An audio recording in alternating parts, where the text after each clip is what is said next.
بیان کیا جاتا ہے کہ کسی گاؤں میں ایک صاحب کا اپنی بیوی سے جھگڑا ہو گیا۔ ابھی جھگڑا ختم نہیں ہوا تھا کہ اسی اتنا میں ان کے گھر مہمان آ گیا۔ خاوند نے اسے اپنی بیٹھک میں بٹھا دیا اور بیوی سے کہا کہ فلاں رشتہ دار مہمان آیا ہے، اس کے لیے کھانا بنا لو۔ وہ غصے میں تھی، کہنے لگی، نہ تمہارے لیے کھانا ہے نہ تمہارے مہمان کے لیے۔ وہ بڑا پریشان ہوا کہ لڑائی تو ہماری اپنی ہے، اگر رشتہ دار کو اس بات کا پتہ چل گیا تو خام خواہ خاندان میں بات ہوگی اور خواری الگ سے ہوگی، لہذا خاموشی سے آ کر مہمان کے پاس چپ چاپ بیٹھ گیا۔ اتنے میں اسے خیال آ گیا کہ چلو بیوی اگر روٹی نہیں پکاتی تو سامنے والے ہمارے ہمسائے بہت ہی اچھے لوگ ہیں، میں انہیں ایک مہمان کا کھانا پکانے کے لیے کہہ دیتا ہوں۔ چنانچہ وہ ان کے پاس گیا اور کہنے لگا کہ بیوی کی طبیعت آج کچھ خراب ہے، لہذا آپ ہمارے مہمان کے لیے کھانے کا انتظام کر دیں۔ انہوں نے کہا ٹھیک ہے۔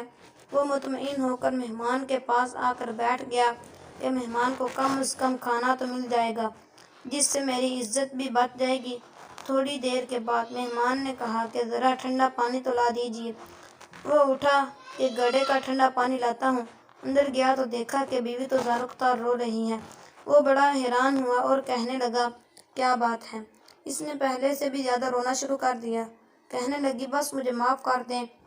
اس کے خاوند نے کہا کہ بتاؤ تو صحیح، آخر تمہارے رونے کی وجہ کیا ہے، تم ایسے کیوں رو رہی ہو؟ بیوی نے کہا کہ پہلے مجھے معاف کر دیں، پھر میں آپ کو اپنی بات سناؤں گی۔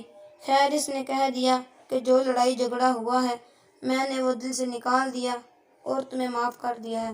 پھر وہ کہنے لگی کہ جب آپ نے آ کر مہمان کے بارے میں بتایا اور میں نے کہہ دیا کہ نہ تمہارے لیے کچھ پکے گا اور نہ ہی تمہارے مہمان کے لیے کچھ پکے گا تو آپ چلے گئے، مگر میں نے دل میں سوچا کہ لڑائی تو میری اور آپ کی ہے اور یہ مہمان رشتہ دار ہے، ہمیں اس کے سامنے اپنے جھگڑے کی پول نہیں کھولنا چاہیے۔ چنانچہ میں اٹھی کہ کھانا بناتی ہوں۔ جب میں باورچی خانے میں گئی تو میں نے دیکھا کہ جس بوری میں ہمارا آٹا پڑا ہوتا ہے، ایک سفید لباس شخص اس بوری میں سے آٹا نکال رہا ہے۔ میں یہ منظر دیکھ کر سہم سی گئی۔